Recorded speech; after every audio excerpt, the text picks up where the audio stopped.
Today's story is about a unique pill that, once consumed, turns an ordinary person into the smartest individual in the world. Not only that, but they also become so impressive that they attract attention everywhere, especially from women, and can accomplish any task in mere minutes. Let's dive into the full story. The story begins with Eddie, a man who dreams of becoming a writer. After a long struggle, he manages to secure a small book writing assignment from a publisher. However, Eddie hasn't written a single word yet. Every day, he writes a little and then deletes it. Eddie is extremely confused about his future and frustrated with his failing life. Things take a turn for the worse when his girlfriend Lindy breaks up with him due to his lack of direction and success. Before this, Eddie was married to a woman named Melissa, but she too left him because of his laziness and inability to achieve anything. Now, defeated and exhausted, Eddie is wandering through the city on his way back to his apartment. On the way, he runs into his ex-wife's brother, Vernon. They sit down at a cafe and have a conversation where Eddie shares his miserable life story. Vernon, understanding Eddie's struggles, decides to help him. He offers Eddie a small pill and explains that it's not an ordinary pill. Vernon assures him that this pill will clear his mind and allow him to excel in any task. Initially, Eddie laughs and dismisses it as a joke, but Vernon insists and gives him his contact card in case he needs further help. Desperate to change his life, Eddie decides to take the pill before reaching his apartment. As soon as he takes the pill, he encounters his landlord, who angrily reminds him about his unpaid rent. Eddie, still under the pill's influence, feels a rush of clarity. His memory sharpens to the point where he can recall every book he's ever read. Spotting a law book in his landlord's bag, Eddie starts giving her valuable insights about law and even suggests better books to study. Impressed by his sudden intelligence, the landlord forgives him. Eddie returns to his messy apartment and, for the first time, notices how unorganized his life has been. He cleans everything with astonishing speed and focus, as if he has the brain power of 10 people. Then he sits down and begins writing his book with incredible fluency and creativity. By the next morning, the pill's effects have worn off, and Eddie is back to his old self. However, the previous night's work wasn't for nothing. He managed to finish the entire book. Without wasting time, he submits the draft to his editor, who is amazed by Eddie's work and how quickly he completed it. After returning home, Eddie receives a voice message from his editor. She is so impressed with his writing that she wants to offer him more work. Eddie is overjoyed by this and goes to meet Vernon again to praise the pill he had given him. Vernon then reveals that the pill is actually a drug called NZT, which can unlock 100% of a person's brain potential, allowing them to use their mind at full capacity. Eddie asks Vernon for more pills, but Vernon insists he first run an errand for him, picking up his suit and a burger from the market. When Eddie returns with the items, he finds Vernon has been shot and killed. Horrified, Eddie quickly calls the police to report the incident. Realizing that Vernon's murder must be connected to the pill, Eddie starts searching the apartment before the police arrive. After an intense search, he finds a full packet of the pills, a bundle of cash, and a small diary, which he takes with him. Soon after, the police arrive, and Eddie answers their questions at the station. However, the police are unable to gather any significant information from him and release him. Back at home, Eddie takes another NZT pill and decides to transform his life. He writes another book in just 4 days and submits it to his editor. He also begins learning new skills like foreign languages, playing cards, focusing on fitness, and making new friends. During this time, he meets Kevin, a stockbroker, who introduces him to the world of finance and investing. He receives a card from someone, and during this time, he also makes a lot of new friends who invite him to a party on the beach, where he enjoys a lot with his friends. Then, he gets an idea and thinks that his main work isn't writing, but he could make even more money from the stock market. After researching for a week, he fully understands the stock market patterns. He invests the $800 he got from Vern into the stock market and earns $2,000 in just 1 day. In this way, he starts making a lot of money in a few days, but then he thinks that since he now knows so much about the stock market, he should try with a bigger amount. To get the money, he meets a Russian man named Jerry, who gives personal loans. After meeting Jerry, he gives Eddie $100,000, but also threatens him, saying that if he doesn't pay the money back on time, he will skin him and wear his skin on his head. Eddie then invests all the money in the stock market, and within just a week, he makes $2 million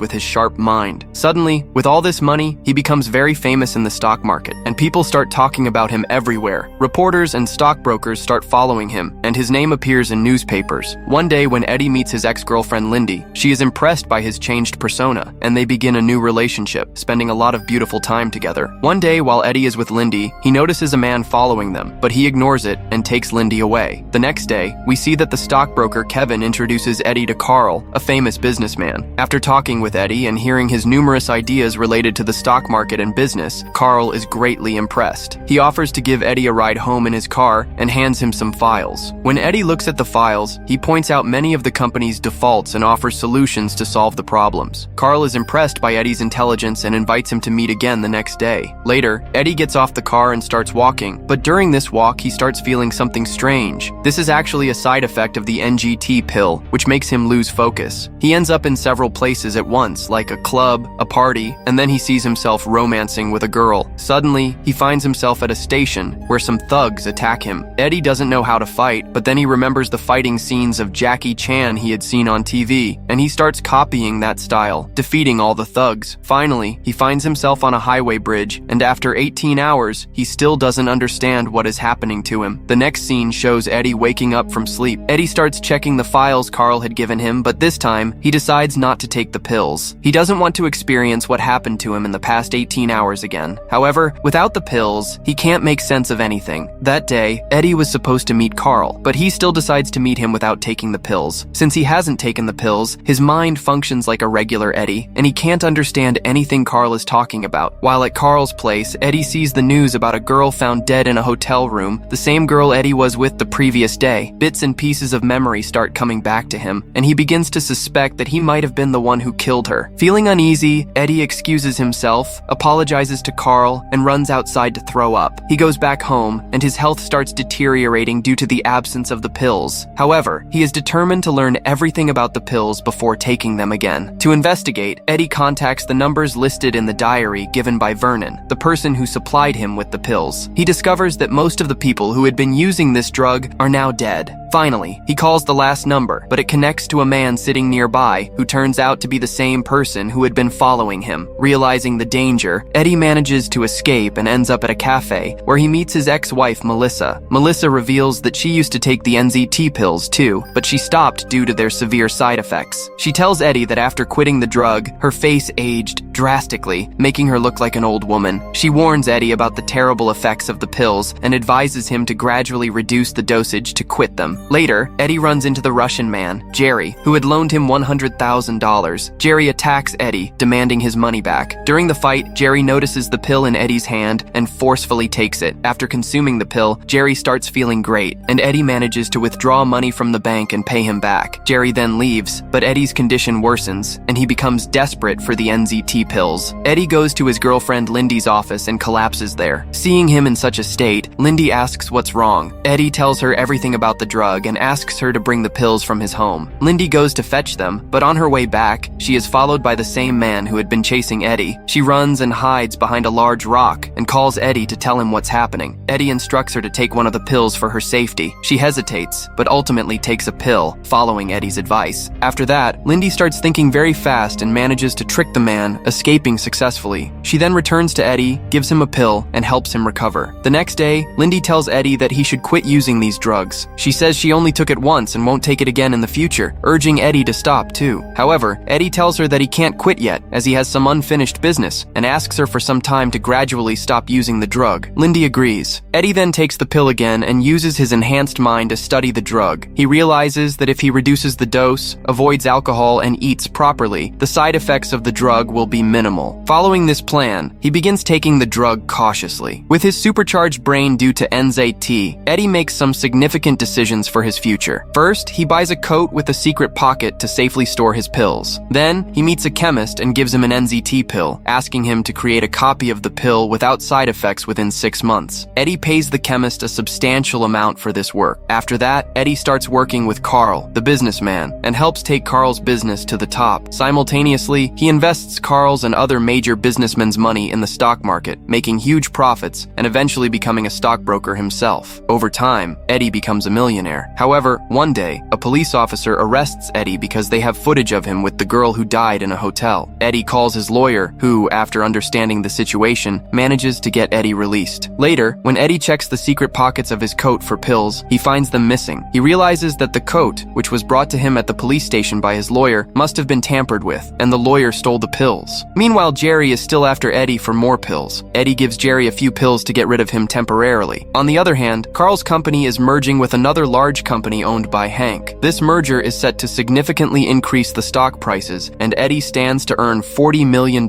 from the deal. On the day of the merger meeting, instead of Hank, his wife arrives and informs Carl that Hank is in the hospital and the merger will will proceed only after his recovery. As the lady leaves, Eddie notices her driver, the same man who had been following him for a long time. Eddie realizes that the driver works for Hank, who was also using NZT pills. Hank's supply of pills had run out, leaving him in a deteriorating condition, which is why his man was chasing Eddie for the pills. When Eddie returns home, Jerry comes and asks Eddie to open the door, but when Eddie doesn't open it, Jerry starts cutting the door. However, Eddie no longer has any pills and doesn't want to face Jerry. He remembers that he might still have one pill left. He immediately starts searching for it and finally finds it. But just then, Jerry breaks down the door and enters with two men. In the chaos, Eddie falls, and the pill slips from his hand and falls to the ground. Jerry's men grab him, and Jerry demands more pills. At this point, we see that instead of taking the pill like Eddie, when Eddie refuses to give Jerry the pills, Jerry's men start searching the entire room for them. Taking advantage of the opportunity, Eddie attacks Jerry and stabs him with a shard of glass. But now, Eddie needs the pill because his condition is deteriorating too. After this, Eddie starts and manages to escape. On the other hand, Hack dies in the hospital, and Eddie goes to Hack's driver, tells him the whole story, and asks for help. The driver agrees and helps him. Then, Eddie goes to the lawyer's house, ties him up, and after a long search, he finally finds the pills. We then jump to a scene 1 year later, where Eddie's book has been published. He has started his own company, and he has become a billionaire. He is now running for president. Just then, Carl enters his office and reveals that he knows Eddie has been taking the NGT pills, which is why his mind works so well. Carl tells Eddie that he has now bought the company that manufactures the NGT pills, and he has shut down its manufacturing unit. If Eddie wants to continue getting the pills, he will have to work for Carl. As Carl is about to leave, Eddie gives him an example, saying that the car coming down the road will crash into the car in front of it, and within seconds, this happens. Eddie then tells Carl that he always thinks 50 steps ahead and doesn't care whether the NGT pills are available in the market or not because he has already made a copy of the pill. The pills he has made don't have any side effects like NGT. Eddie then starts listing Carl's shady business and his dark secrets, which makes Carl afraid of Eddie and leave. In the final scene, we see Eddie and his girlfriend Lindy in a Chinese restaurant. Eddie orders food by speaking in Chinese, and Lindy wonders if Eddie has really stopped taking the NGT pills or not. The story ends here.